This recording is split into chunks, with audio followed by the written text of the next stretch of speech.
C'est la dirigeante de l'Union européenne la plus expérimentée. La chancelière allemande a connu 4 présidents français et de nombreux premiers ministres italiens. À partir de ce mercredi, et pour la deuxième fois de sa carrière, Angela Merkel occupera la présidence semestrielle de l'Union européenne. La première fois en 2007, elle avait joué un rôle dans les négociations du traité de Lisbonne. Cette fois, elle doit venir au secours d'une économie en pleine crise causée par le coronavirus.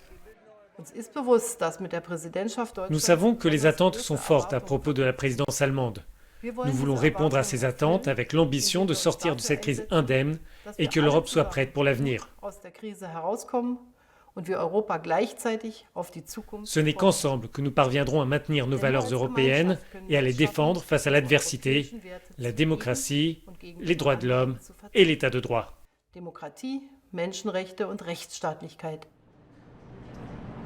L'économie européenne s'ouvre à nouveau, mais timidement.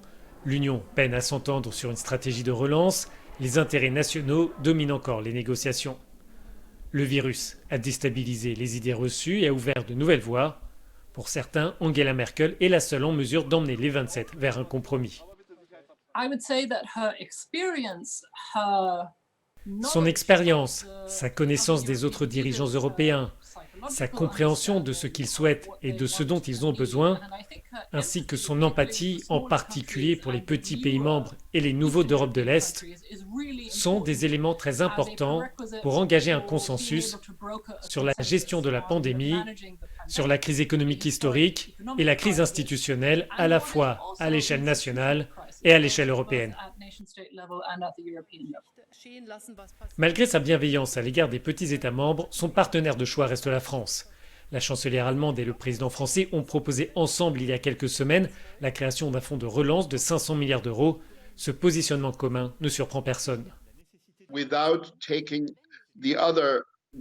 Sans emmener à bord les autres grandes capitales, peu de choses peuvent avancer.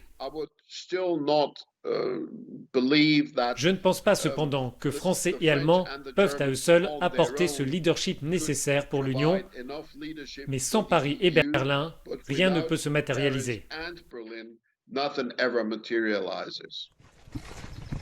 À quelques heures du début de la présidence allemande, Angela Merkel a invité Emmanuel Macron à la résidence officielle des chanceliers. La dirigeante allemande a précisé que Berlin et Paris veulent jouer un rôle ensemble dans les mois à venir.